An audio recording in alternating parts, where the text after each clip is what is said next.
Good day, this is William Garvey, Editor-in-Chief of Business and Commercial Aviation magazine. Today we're speaking with Charlie Priester, the chairman of Priester Aviation, a major aircraft management and charter company headquartered at Chicago Executive Airport. Priester Aviation seems pretty much synonymous with Powell-Walkie Airport, which is today's Chicago Executive Airport, which your company owned outright for years and invested heavily in developing. What caused you to sell the place? To run a private airport is trying to run your own fire department.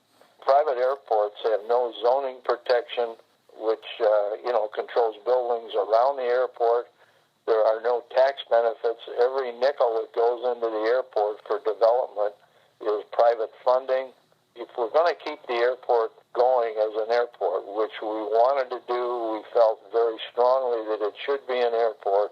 Powell-Walkie has the best location of any airport in Chicago for the business community, and we were just determined that it should stay an airport. And in those years, looking at all of the obstacles, if you will, the biggest one being the lack of zoning protection for it and the cost of maintaining the operation, it just was fruitless to try to guarantee the longevity of the airport to serve the aviation community under private ownership.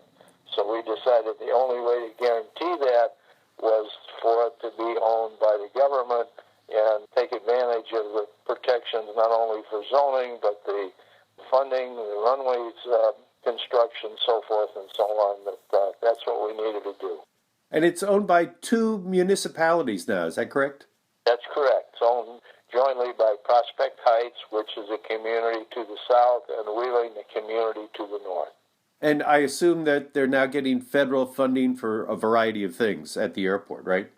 Just as any other municipal airport would receive. When you first sold your FBO, it was to a group of investors, and considering we've just attended the NBA convention and there were some dedications there, I thought it'd be interesting if you could tell us a little bit about that first group. Well, we decided we had to make the decision if we wanted to stay in the business in terms of providing the FBO services, if we could be competitive. And Bill, we decided that with the change in the environment, if you will, the fuel specifics on the airplanes, that it was going to be very difficult to compete in a high-rent district as a single FBO, if you will. So we decided that we needed to move ahead and sell the FBO operation. We had spoken with a couple people at the time that were interested, that had multiple FBOs, and I was pretty far down the road in making a deal, and I wasn't happy with it. I just didn't feel that it would work out well for the people that have helped us grow the company and do the things we wanted. And lo and behold, I had become friends. We did a lot of work with United Airlines and Dick Ferris, who was the chairman. And Dick and I were friends, and we talked about our desire and reasons to sell. And he called later that evening and asked if I would be in the office Saturday, which I always was. And, of course, he came out, and basically he said, if you haven't made a commitment, he says, we'll buy it. And I said, well, who is we? And he says, well, myself and Arnold Palmer, the golfer, and Mark McCormick, who was IMG, Arnold's manager, and a fellow by the name of Jim O'Neill. So it took us a grand total of about 30 minutes to strike a deal. Did that name surprise you? It did. I knew Dick, and I had met Arnold, and in traveling with Dick, I met Arnold a number of times. I was surprised that they were interested, but they were, and I thought, boy, we could not be together with better people. And as it worked out, that's exactly right. Arnold is he just was a world-class guy. He's just a real person and a nice guy, good pilot, liked to fly, but he just was a real gentleman. But the business realities of a single FBO finally played out for them too, right? Yeah, I think that's right. I mean, as it worked out, without boring you with a lot of details, about a year after, I was an employee at that time, and about a year after that, Jim O'Neill dropped out, and Arnold and Dick came in the office and asked if I'd like to be a partner, and which I was, and we operated for a number of years, but the same realities came to play even after those years. And as I sat down and talked to Dick and Arnold, they said, we think your judgment is right.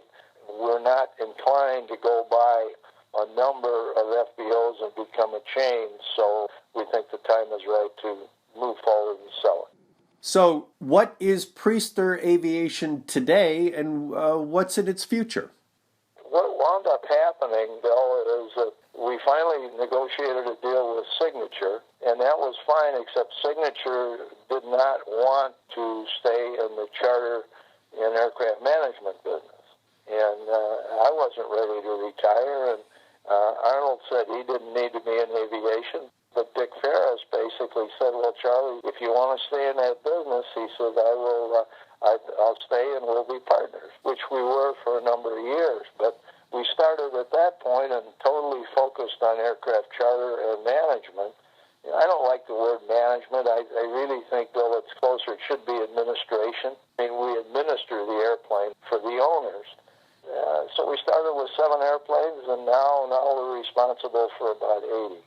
We think there's a need in the future because of the specialty, if you will, of this industry and operating not only efficiently, but certainly in total compliance with the FARs and the legal requirements, that there's an opportunity to continue to expand, serve the customer, and create a nice business.